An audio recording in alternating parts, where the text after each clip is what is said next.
Hola, bienvenidas y bienvenidos a este encuentro con la metodología cualitativa o la perspectiva comprensiva. En esta oportunidad vamos a tener un tema que se llama comparación entre los paradigmas explicativos cuantitativo y el cualitativo interpretativo, y nos vamos a referir a la reflexión sobre algunos dogmas que ha planteado el capítulo número 2, las perspectivas metodológicas cualitativas y cuantitativas en las ciencias sociales, debate teórico e implicaciones praxeológicas, del señor Andrés Dávila, en el libro de Delgado Gutiérrez del 95, que se llama Métodos y técnicas cualitativas de la investigación en ciencias sociales.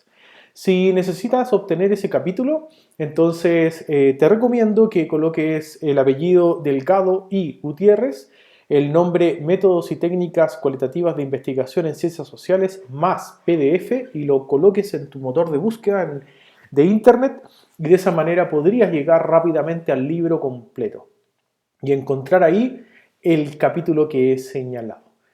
En las siguientes reuniones vamos a ver entonces los demás subtemas que están dentro de esta comparación entre los paradigmas explicativos cuantitativos y cualitativo interpretativo. Vamos a pensar esta primera aproximación de los mitos entendiendo lo que escribe Wright Mills. Entre los investigadores sociales no hay serias diferencias entre quienes observan sin pensar y quienes piensan sin observar. La diferencia más bien se refiere a qué clase de pensamiento, qué clase de observación y qué clase de vínculos, si es que hay alguno, existe entre ambas cosas. Bueno, con esto Wright Mills indica algo que quiero que usted aprenda, y si lo pone en cuestión, bastante mejor.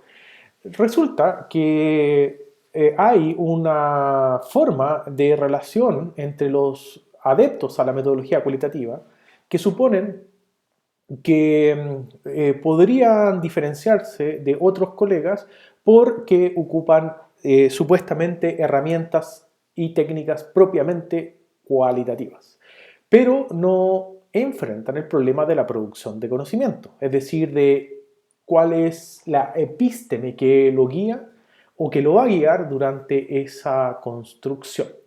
En ese intertanto es posible, como advierte este autor, tener por lo menos dos mitos que gobiernan estas falsas acusaciones o recriminaciones. La primera es la supuesta superioridad de los números. Y entonces, para reflexionar sobre este dogma, vamos a establecer esta clasificación del que está ocupando un tipo de análisis estructural de contenido, que es el análisis paralelo, para poder hacer un mapa conceptual, y el eje central del mapa conceptual es la noción de rendimiento comunicativo. Es decir, cuando abordamos ese dogma, se supondría que hay un mayor rendimiento comunicativo con los números, y estos números serían también exteriores al individuo que oficia de investigador, al individuo que oficia de consumidor del producto de la ciencia, e incluso sería exterior a las personas que experimentan el fenómeno de estudio. Por tanto, este rendimiento comunicativo tendría una mayor fuerza explicativa y también estaría permitiendo la facticidad, es decir, entrar al área tangible, práctica, precisa, donde nosotros podríamos observar la extensión o cantidad del fenómeno, problema o cosa de observación que nosotros creeríamos que debemos considerar para que esto fuese realmente un conocimiento científico. Por otra parte, este rendimiento comunicativo se asumiría como algo precario, menor, con baja intensidad, si es que nosotros tocamos las palabras.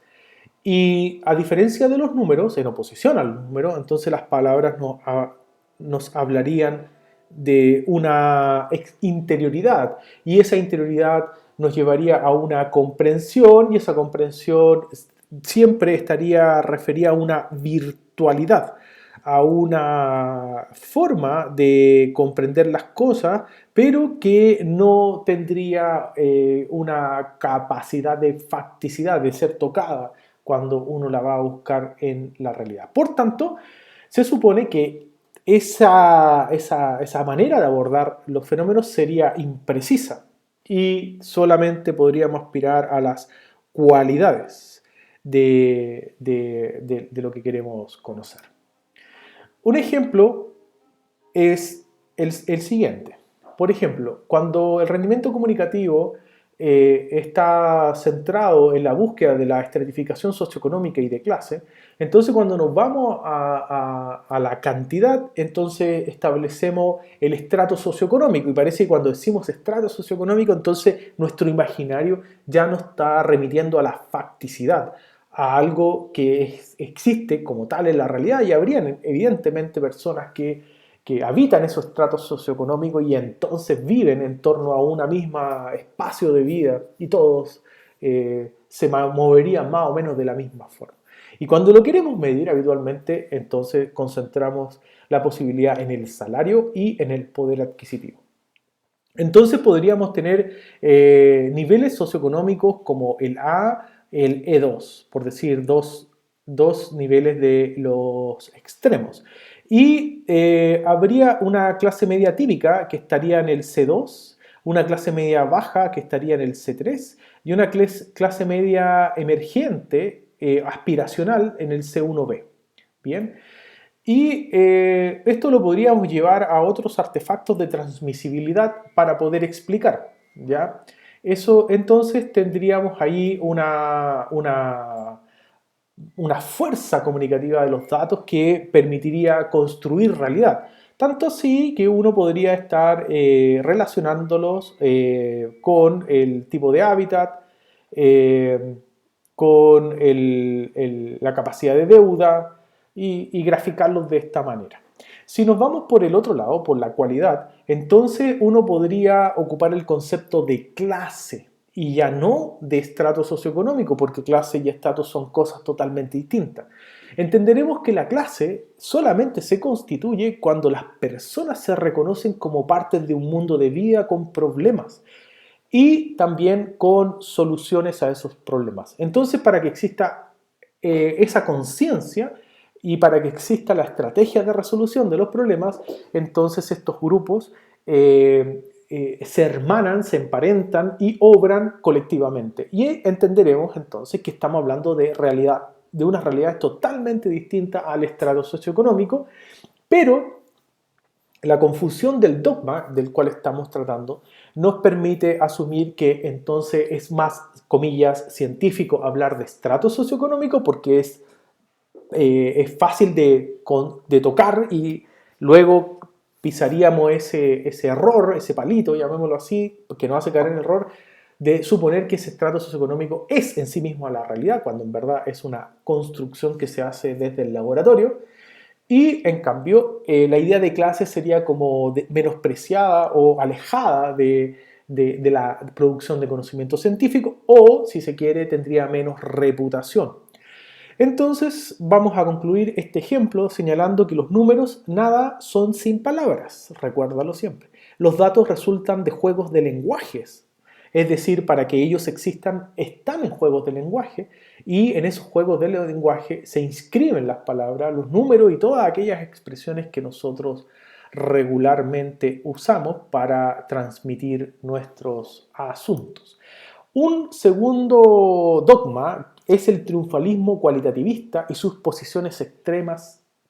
Y entonces acá vamos a ocupar un mapa conceptual diferente al anterior y vamos a señalar que se supone que el adepto a la metodología cualitativa ocupa aquella forma porque en un extremo, el extremo del dogmatismo, cree que el lenguaje que ocupamos en la vida cotidiana es plenamente transparente y los actos de habla conllevan la comprensión del otro que fijan la objetividad. Entonces, el lenguaje en tanto unidades de análisis nos permitirían acceder a la realidad tal cual como se entrega y en consecuencia podríamos conocerla plenamente. Pero esto tiene dos consecuencias. La primera, establecemos bajo ese ejercicio un fetichismo de los conceptos y entonces el concepto, la categoría sociolingüística que ocupa habitualmente el habla de ese mundo de la vida se incorpora sin análisis, sin buscar qué hay detrás de su uso y de su construcción. Es más, se supone que el concepto, es un supuesto errado, se supone que el concepto queda ahí estático una vez que se construyó y nunca más se modifica. Parte de este sesgo uno lo puede encontrar con la misma atribución de la situación de estabilidad que podrían tener las culturas. Entonces todo aquel que innove en una práctica cultural podría ser tratado como si no correspondiese a ese grupo que realiza estas prácticas. Y entonces ahí tenemos disputa entre lo folclórico, lo tradicional y aquello que no pertenecería a la esencia supuesta de estos lugares donde en verdad, comillas, estaría esa latencia, esa inmanencia de la definición. Bueno, este fetichismo del concepto construye un impresionismo y siempre el investigador se ve cazado por la intuición, entonces siempre está a nivel de la sospecha. Yo sospecho que, yo intuyo que, y la típica expresión que nada tiene de científico, que es yo percibo que. Entonces como que siempre viene de lo relativo a ciertas concepciones que más marcan el no atreverse a seguir indagando y quedarse con esa primera impresión. Me da la sensación que, y siempre hay un discurso que quiere pasar por ciencia, que está en esa precariedad de la narrativa, ¿no? De la percepción, no sé, de algo que a mí me cuesta muchísimo explicar porque no pertenezco a esa forma, pero intento describir que el impresionismo o la intuición puede colmar todo el criterio de excelencia que tiene esta manera de hacer ciencia desde un fetichismo del concepto. Y entonces el resultado de esta predisposición, de este hábito, de esta costumbre, es producir una representación, comúnmente una representación que se aleja absolutamente de lo que experimentan las personas, porque claramente está dentro del ámbito del impresionismo de la investigadora o del investigador, y esa persona no ha ido más allá de eso y se ha conformado con ese fetichismo. Y entonces va a fijar una ilusión descriptiva. Y esa ilusión descriptiva entonces la va a disponer como una receta de cómo se comporta el fenómeno, cómo se comporta la experiencia de esa persona o de ese grupo, pero está siempre repetida a una representación que se ha hecho desde una impresión y desde una intuición. Y por ende, la experiencia de conocer se remite hasta ese punto. Y esto, indudablemente, lo que más devela son estructuras simbólicas, pero no la estructura simbólica de la experiencia de aquellos que queremos conocer en tanto viven el fenómeno de estudio, sino que la estructura simbólica de las propias formas de representación que tiene aquella persona que habita el fetichismo del concepto y que no sale más allá de ahí. La segunda consecuencia es que la realidad como sistema de signos cierra por completo, encapsula el lenguaje con el cual se comprende aquello que se quiere estudiar. Y entonces se hace engorroso descomponer ese lenguaje, porque finalmente si ese lenguaje y esa realidad construida desde los signos genera una cierta consumo, si genera cierta adepción, cierto aplauso, digamos, de forma más coloquial, se volvería a reforzar esa predisposición a conocer desde la intuición y desde el impresionismo, y luego tendríamos nuevamente la cadena que hemos ya narrado.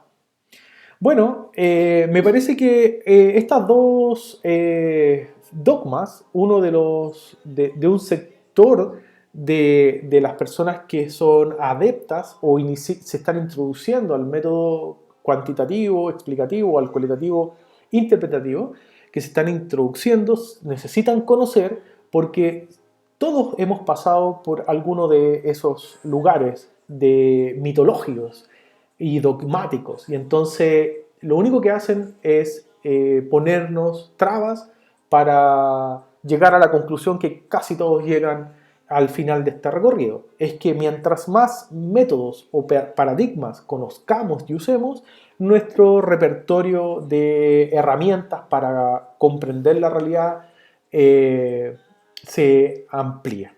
Bueno, muchas gracias por su atención.